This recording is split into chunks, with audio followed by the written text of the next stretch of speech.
Hi I'm ROCKY rakhi. நம்ம ஒவ்வொருத்தருடைய உடம்புலையும் மூலாதார சக்கரத்தில் ஒரு அபரிமிதமான சக்தி சுருண்டு கிடக்குது. இந்த சக்தி தான் குண்டலினி அப்படின்றது. இந்த குண்டலினி அப்படின்றது ஒரு தெய்வீக அருள். யாருக்கு தெய்வத்தோட அருள் இருக்குதோ, யாருக்கு உண்மையாக ஞானம் பெற்ற குருவோட அருள் இருக்குதோ, அவங்களோட தீட்சைகள் மூலமாக சரியான பயிற்சி பண்ணுறது மூலமாக இந்த குண்டலினி சக்தி அப்படின்றது மூலாதார சக்கரத்திலிருந்து மேல் நோக்கி எழுந்து சகஸ்ரா சக்கரத்துக்கு ட்ராவல் பண்ணி பரபிரமத்தை அடையும். இந்த குண்டலினி சக்தி அப்படின்றது யார் யாருக்கு எழுந்துடுச்சோ அவங்க எல்லாமே குருவாகிறதுக்கு தகுதி பெற்றவங்க அப்படின்னு அர்த்தம். அதே மாதிரி இந்த குண்டலினி சக்தியை வேறு எந்த சக்தியோடையும் நீங்கள் கம்பேர் பண்ண முடியாது. இது ஒரு தனித்துவமான சக்தி. ஓகேங்களா? நீங்கள் ஒருவேளை உங்களுடைய வாழ்க்கையில் நீங்கள் ஆசீர்வதிக்கப்பட்டவங்களாக இருந்தீங்கன்னா உங்களுடைய உடம்பில் இந்த குண்டலினி சக்தி அப்படின்றது முறையாக எழ ஆரம்பிக்கும். அப்படி எழ ஆரம்பிக்கும்போது நீங்கள் மின்னலை விட அதிகமான பிரகாசமாக இருக்கக்கூடிய ஒரு ஒளியை உங்களால் பார்க்க முடியும். இது வரைக்குமே நீங்கள் உணராத ஒரு பேரதிர்வை உங்கள் உடம்புல நீங்கள் உணர முடியும். அது மட்டும் இல்லாமல் உங்கள் உடம்பு ஃபுல்லாகவே ஒரு சக்தி பரவுறத நீங்கள் அப்படியே தெள்ள தெளிவாக நீங்கள் பார்க்க முடியும். ஸோ இதுதான் குண்டலினி சக்தி அப்படின்றது. இந்த குண்டலினி சக்தி உங்களுக்கு என்னன்னே தெரியலனா கூட பரவாயில்ல. அது என்ன பண்ணும், அது எப்படி நாம் கையாளுறது எதுவுமே உங்களுக்கு தெரியலனா கூட பரவாயில்ல. நீங்கள் தெய்வத்தால் ஆசீர்வதிக்கப்பட்டவங்களாக இருந்தீங்கன்னா அந்த தெய்வீகத்தன்மையே உங்களை வழிநடத்தும். உங்கள் வாழ்க்கையில் குண்டலினி சக்தியோட உங்கள் வாழ்வை வாழ்கிறதுக்கு அதுவே வழிநடத்தும். குண்டலினி சக்தி விழிப்படையும் போது உங்களுடைய மூலாதார சக்கரம் செயல்பட ஆரம்பிக்கும். உங்களுடைய மூலாதார சக்கரம் செயல்படும் போது அங்கே சுருண்டு கிடக்கிற அந்த குண்டலினி சக்தி அப்படின்றது மேல் நோக்கி நகர ஆரம்பிக்கும். இதுக்கு ஒரு வரைமுறையே கிடையாது. அதாவது நான் சொல்ல வரதை புரிஞ்சுக்கங்க. எந்த இடம் அப்படின்னு எந்த கணக்கும் இல்லை, எந்த நேரம் அப்படின்றதும் எந்த ஒரு கணக்கும் இல்லை. நீங்கள் சாப்பிடும்போது, நடக்கும்போது, தூங்கும்போது, ஒரு தியான தோரணையிலே இல்லாத போது, தியான அனுபவம் இல்லாத போது, ஒரு யோகா பயிற்சி செய்யாத போது, ஏதாவது ஒரு செயலை செஞ்சுட்டு இருக்கும்போது, எந்த ஒரு செயலை செஞ்சுருந்தாலும் பரவாயில்ல, முறையாக நீங்கள் எந்த ஒரு பயிற்சியும் செய்யலாலும் பரவாயில்ல, உங்களுக்கு தெய்வீக அருள் இருந்தால் குண்டலினி அப்படின்றது விழிப்படையும். ஆனால் யோகாவும் யோக பயிற்சிகளும் குண்டலினியை திறக்கிறதுக்கு, விரைவாக திறக்கிறதுக்கு, முறையாக திறக்கிறதுக்கு, முறையாக முறையாக செயல்படுத்துறதுக்கு இது ஒரு கருவி அப்படின்றத நீங்கள் மறந்துடக்கூடாது. அதுக்காக நம்ம யோகா இல்லை அதுக்காக யோக பயிற்சிகள்லாம் தவிர்க்கணுமா அப்படின்னா கிடையாது. ஏன்னா இது முறையாகவும் விரைவாகவும் குண்டலினியை இழப்புறதுக்கான ஒரு கருவி. அதே போல் தன்னிச்சையாக எழணும் அப்படின்னா அதுக்கு இறைவனோட அனுகிரகம் உங்களுக்கு இருந்தால் மட்டும்தான் முடியும். எல்லாருக்குமே அது நடந்துடாது. ஆனால் யோகா மூலமாகவும் யோக பயிற்சிகள் மூலமாகவும் தவம் தியானம் மூலமாகவும் உங்களுடைய குண்டலினி சக்தியை எல்லாருமே வெளிப்படைய வைக்க முடியும். அதை முறையாக கையாளவும் முடியும். அதனுடைய அந்த பலன்களை நீங்கள் முறையாக அறுவடை செய்யவும் முடியும். ஆனால் இந்த குண்டலினி விழிப்பு அப்படின்றது தெய்வீக அருள் யாருக்கு இருக்குதோ அவங்களுக்கு எதர்ச்சியாக உங்களில் பல பேர் இப்போ இந்த வீடியோவை கேட்டுட்ருக்கிற உங்களில் பல பேருக்கு குண்டலினி விழிப்பு ஏற்பட்டிருக்கலாம். அது ஒரு கொஞ்ச நேரத்தில் உடனே கீழே இறங்கியிருக்கலாம். மறுபடியும் ஏதாவது ஒரு தருணங்களில் அது எழுந்திருக்கலாம், மறுபடியும் இறங்கியிருக்கலாம். அது யாருக்கு, இன்ன நபருக்கு நமக்கு தான் அது எழுந்திருக்குது இல்லை அந்த பிற நபருக்கு எழுந்திருக்குது அப்படின்றத நீங்கள் உணராமல் அல்லது உணர தெரியாமல் உணர முடியாமல் இருந்திருக்கலாம். ஆனால் தன்னிச்சையாகவே குண்டலினி சக்தி அப்படின்றது ஏதாவது ஒரு சில தருணங்களில் எழுறதுக்கான வாய்ப்பு அதிகமாக இருக்குது. அப்படி எழுந்தும் இருக்குது. அது எழுந்துருச்சு, இது குண்டலினி சக்தி தான். அந்த குண்டலினி எழுறது மூலமாக தான் நாம் உணர்கிறோம். இவ்வளவு ஒரு ஆற்றலாக, இவ்வளவு ஒரு அதாவது என்ன சொல்கிறது, இவ்வளவு சுறுசுறுப்பாக நம்மளால் இருக்க முடியுது, இவ்வளவு ஃப்ரெஷ்ஷாக நம்மளால் இருக்க முடியுது அப்படின்றத தெரியாமல் இருக்கலாம் மேபி. ஆனால் அந்த குண்டலினி அப்படின்றது நம்மளில் பல பேருக்கு அப்பப்போ சில நிகழ்வுகளில் எழுந்துட்டு தான் வருது. குண்டலினி விழிப்புக்கு பின்னாடி உங்களுடைய சக்ராக்கள் விழிப்படைய ஆரம்பிக்கும்.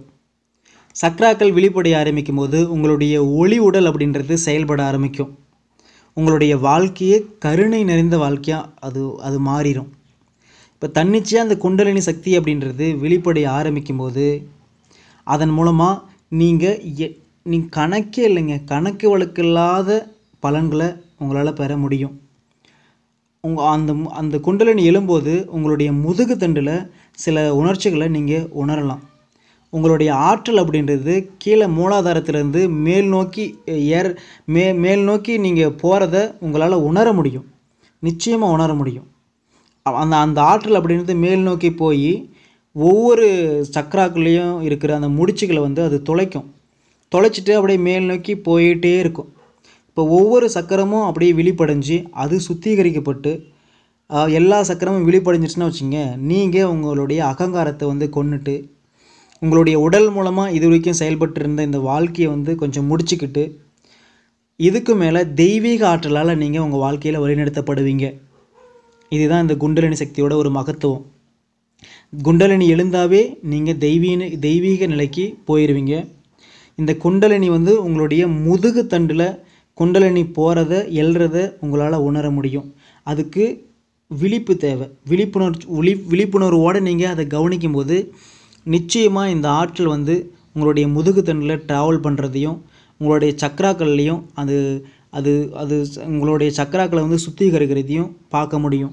அடுத்தடுத்த சக்கரங்கள் உங்களுக்கு விழிப்படையும் போது அதனுடைய அறிகுறியாக இந்த குண்டலினியோட ஒளியை நீங்கள் அனுபவிக்கலாம். உங்களுடைய முதுகு தண்டோட பின்புறத்தில் ஏதோ ஒரு மேல் நோக்கி ஏறுறத உங்களால் உணர முடியும். ஒரு விதமான அப்படியே ஒரு பாம்பு எப்படி நம்ம மேலே ஊர்ந்த எப்படி இருக்கும், அந்த மாதிரியான ஒரு உணர்வை உங்களால் பெற முடியும். ஏன்னா மின்காந்த அலைகளாக அந்த சக்தி அப்படின்றது உங்களுடைய முதுகு தண்டில் ஊர்ந்து மேல் நோக்கி போகும். இந்த நேரங்களில் உங்களுடைய காதுகளில் கூட சில ஒலிகளை கேட்க முடியும், சில அதிர்வுகளை உணர முடியும். நீங்கள் தூங்கிட்டு இருக்கும்போது கூட இந்த ஓசைகள் அப்படின்றது உங்களுக்கு கேட்கும். இந்த குண்டலினி சக்தி அப்படின்றது எழும்போது உங்களுடைய மனசில் இருக்கிற அழுக்கும் சரி, உங்களுடைய உடலில் உங்களுடைய உணர்வு ரீதியாக இருக்கிற அழுக்குகளை எல்லாத்தையும் அது சுத்திகரிக்கும். மொத்தத்தில் உங்களை ஒரு புது மனிதனாக உருவாக்குறதுக்கு உண்டான வேலையை இந்த குண்டலினி சக்தி செய்யும். இப்போ நீங்கள் யோகா செய்யும்போதோ இல்லை தியானம் செய்யும்போதோ, இதில் குறிப்பாக நீங்கள் சக்ரா தியானம், குண்டலினி தியானம், சகஜ் Yoga, reiki healing, pranic healing, அப்புறம் கீகோங்சி, இந்த மாதிரி அப்புறம் ஏதாவது ஒரு சுத்திகரிப்பு முறைகளில் ஏதாவது ஒரு நுட்பமான செயல்பாடுகளை நீங்கள் செய்யும்போது பார்த்தீங்கன்னா நீங்கள் அதிகமாக குழப்பம் அடைகிறீங்க. ஏன்னா இந்த நடவடிக்கைகள் எல்லாமே உங்களுடைய உடலையும் உடல் உணர்ச்சியும் மன உணர்ச்சியும் இது நம்மளுக்கு வெளிப்புறத்திலிருந்து நம்மக்கிட்ட சேர்ந்த அழுக்குகளையும் நமக்கு உடலுக்குள்ளே உண்டான அழுக்குகளையும் இது சுத்திகரிக்குது. இப்படி சுத்திகரிக்கும் போது நீங்கள் ஆட்டோமேட்டிக்காக நீங்கள் குழப்பம் அடைகிறீங்க. ஏன் இது நிகழுது அப்படின்னா, உங்கள் கிட்ட இருக்கிற அத்தனை அழுக்குகளையும் கெட்ட குணங்களையும் கெட்ட மன உளைச்சலையும் மன அலைச்சலையும் அது சுத்திகரிக்கும் போது உங்களுடைய உணர்வு நிலை அப்படின்றது ஃபீக்கில் இருக்கும், அதிகமாக உச்சத்தில் இருக்கும். ஏன்னா அதை சுத்திகரிச்சிட்ருக்குது. அந்த சுத்திகரிக்கிறதுலேருந்து தப்பிக்கிறதுக்காக உங்களுடைய மனம் அப்படின்றது உங்களுடைய உணர்வுகளை அதிகபட்சமாக தூக்கி நிறுத்தும். அப்போ நிறுத்தும்போது உங்களுக்கு பலவிதமான குழப்பங்கள் ஏற்படலாம். இந்த மாதிரி உணர்வு உங்களுக்கு எப்போயாவது ஏற்பட்டிருந்தால் உங்களுக்கு குண்டலினி வேலை செஞ்சிட்டு இருந்துச்சு அப்படின்றத நீங்கள் உணர்ந்துக்கலாம். இந்த அனுபவம் உங்களுக்கு யாருக்காவது இருந்ததா? உங்களுடைய உணர்வு மேல் நோக்கி இருக்கும், ஒரு கிறுக்கு பிடிச்ச மாதிரி, ஒரு பித்து பிடிச்ச மாதிரி இருக்கும். அது ஏன்னா உங்களை அந்த குண்டலினின்றது சுத்திகரிக்கும். உங்கள் கிட்ட இருந்த அந்த அழுக்குகள் எல்லாத்தையும் அது நீக்கும். உங்களை புது மனிதனாக வடிவமைக்கிறதுல அது ஈடுபட்டிருக்கும். அந்த நேரங்களில் இந்த மாதிரியான உணர்வுகள் அதீதமாக மேலோங்கி இருக்கிறத நீங்கள் பார்த்துருப்பீங்க. இந்த உணர்வுகள் இருந்தால் உங்களுடைய குண்டலினி அப்படின்றது வேலை அந்த செஞ்சிட்டு இருந்துச்சு அப்படின்றது தான் அர்த்தம். உங்களுடைய உடம்புல குண்டலினி எழுந்து ஒரு ஆற்றல் சுத்திகரிப்பு செய்யுது அப்படின்னா உங்களுடைய உணர்வுகளை நீங்கள் கட்டுக்கடங்காமல், அதாவது கட்டுப்படுத்தவே முடியாது, கட்டுக்கடங்காமல் உங்களுடைய உணர்வுகள் மேல்வாங்கி இருக்கும். அதாவது அழுறது, சிரிக்கிறது, கட்டுக்கடங்காத கோபமாக இருக்கிறது, இந்த உணர்ச்சிகளை வெடித்து உங்களுடைய உடம்புலேருந்து கிளம்புறது, இதெல்லாம் அதிகமாக இருக்கும். இதெல்லாம் கட்டுப்படுத்தவே முடியாது. இதுவே உங்களுக்கு நிறைய மன உளைச்சலையும் நிறைய அந்த உங்களுடைய உடம்புல இருக்கிற ஆற்றலையும் உறிஞ்சும். ரைட்டுங்களா? இப்படியான அறிகுறிகள்லாம் இருக்குது அப்படின்னாவே உங்கள் உடம்பில் ஆற்றல் வந்து அங்கே வேலை செஞ்சிட்ருக்குது. உங்களுடைய உடம்பு, உங்களுடைய மனசு எல்லாமே சுத்திகரிக்கப்பட்டுருக்குது அப்படின்றது தான் அர்த்தம். இதை நீங்கள் புரிஞ்சுக்கணும். நீங்கள் யோகா செய்யலாம், தியானம் செய்யலாம், பிராணிக் ஹீலிங் செய்யலாம், ரெய்கி செய்யலாம். நீங்கள் எதை செஞ்சாலும் சரி, ஒரே நிகழ்வுகளில், ஒரே அமர்வுகளில், ஒரே தருணங்களில் உங்களுடைய அத்தனை அழுக்குகளும் அத்தனை சக்கரங்களும் சுத்திகரிக்கப்படுறது இல்லை. இது தொடர்ச்சியாக செய்யப்படணும், முறையாக செய்யப்படணும். அப்படி முறையாகவும் தொடர்ச்சியாகவும் நீங்கள் செஞ்சிட்ருக்கும்போது உங்களுடைய அத்தனை சக்கரங்களும் சுத்திகரிக்கப்படும். அப்படி சுத்திகரிக்கப்பட்டுருச்சுன்னா அத்தனை சக்கரங்களும் செயல்பட ஆரம்பிக்கும். அது செயல்பட்டுருச்சுன்னா உங்களுடைய ஒளி உடம்பு அப்படின்றது செயல்படும். இந்த குண்டலினியை நீங்கள் பல்வேறு வகையில் செயல்படுத்தலாம் அல்லது விழிப்படைய வைக்கலாம். இப்போ தெய்வீக அருளால் உங்களுடைய குண்டலினி சக்தி விழிப்படைஞ்சிருச்சுன்னு வச்சுக்கோங்க. உங்கள் உடம்புக்குள்ளே இருக்கிற ஒளி, இந்த சக்கரங்கள், உணர்ச்சிகள், அங்கங்கே சிக்கிட்டு இருக்கிற இந்த ஆற்றல் எல்லாமே உங்களோட உடம்புல சுத்திகரிக்கப்படும். அது சுத்திகரிக்கப்பட்டு நம்மளுடைய உணர்வுகள், நம்மளுடைய ஆத்மாவை அணுகிறதுக்கு அனுமதிக்கும். இப்போ குண்டலினி சக்தி மூலமாக சுத்திகரிக்கிற நம்மளுடைய உடல் இது வந்து நிரந்தரமாக சுத்திகரிக்கப்படுறது, தற்காலிகமானது இல்லை. சரி, இந்த சுத்திகரிப்பு அப்படின்றது எப்படி எந்த லெவலில் நிகழும் அப்படின்னா, நம்மளுடைய ஆகாய உடல்லேருந்து சாதாரண ஆன்மீக உடல் வரைக்கும் பல அடுக்குகளில் இந்த சுத்திகரிப்பு நடக்கும். நம்மளுடைய உடல் மட்ட அடுக்குகள்லேயும் நடக்கும். நம்மளுடைய ஆன்ம உடலில் அல்லது ஒளி உடலில் ஆத்மாவில் நடக்கிறது மட்டும் இல்லாமல் நம்மளுடைய சாதாரண இந்த ஜட உடலோட அடுக்குகள்லேயும் இந்த சுத்திகரிப்பு அப்படின்றது நடக்கும். இது நடக்கிறது மூலமாக உங்களுக்கு என்ன பெனிஃபிட் அப்படின்னு பார்த்தீங்கன்னா, நீங்கள் ஆத்ம உணர்வில் நிரந்தரமாக இருக்கலாம். நிரந்தரமான ஆத்ம உணர்வில் இருக்கலாம். அதுக்காக இந்த சுத்திகரிப்பு அப்படின்றது தேவை. இந்த குண்டலினி விழிப்பு அல்லது குண்டலினி எழுச்சி அப்படின்றது நமக்கு தேவை. இதில் நீங்கள் முக்கியமான ஒரு விஷயத்தை தெரிஞ்சுக்கணும். சப்போஸ் நீங்கள் முற்பிறவிகளில் குண்டலினி விழிப்புக்கு நீங்கள் பயிற்சி பண்ணியிருந்தா, சப்போஸ் உங்களுடைய குண்டலினி மூலாதார சக்கரத்திலிருந்து மேல் நோக்கி வந்து உங்களுக்கு ஆக்ஞா சக்கரம் வரைக்கும் வந்துருச்சுன்னு வச்சுக்கோங்க. இல்லை அதுக்கு நம்ம கீழே வச்சுக்கலாம். இப்போ வந்து விசுத்தியில் வந்து உங்களுடைய குண்டலினி சக்தி நின்றுச்சு. எப்போ? போன ஜென்மத்தில். நீங்கள் இந்த ஜென்மத்தில் நீங்கள் கண்டினியூவாக யோகா பண்ணும்போது, தியானம் பண்ணும்போது, உங்களுடைய குண்டலினி விழிப்புக்கு ஏற்ற பயிற்சிகள் செய்யும்போது உங்களுடைய குண்டலினி உங்களுடைய விசுத்தியிலேருந்து ஏற ஆரம்பிக்கும். முதல்ல மூலாதாரத்திலேருந்து விரைவாக உங்களுடைய விசுத்திக்கு போயிடும். உங்களுடைய விசுத்திலிருந்து அடுத்த கட்ட நகர்வுகளுக்கு அது பயணப்படும். ஸோ இதுதான் இங்கே இருக்கிற வந்து ஒரு அருமையான விஷயம்.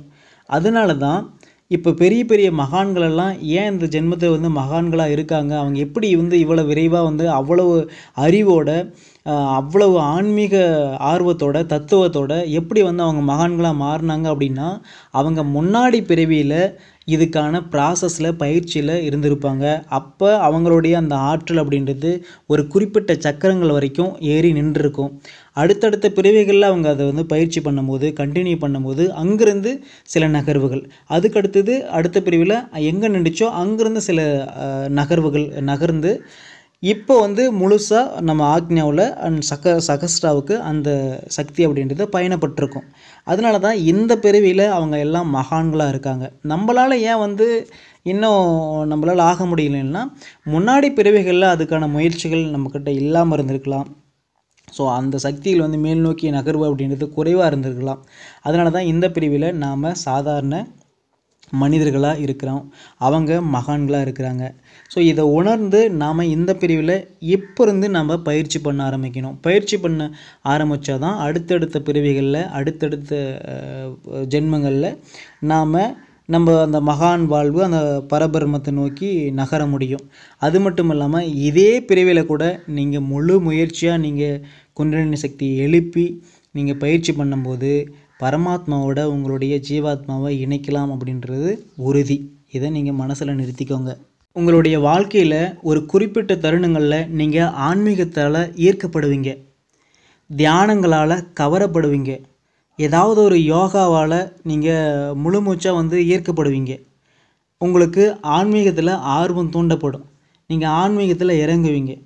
இப்படி இறங்கி நீங்கள் ஏதாவது ஒரு பயிற்சி பண்ணும்போது விரைவாக ரொம்ப குயிக்காகவே தொடக்கத்திலேயே நீங்கள் சில உணர்வுகளை நீங்கள் பெறுவீங்க, சில பலன்களை பெறுவீங்க.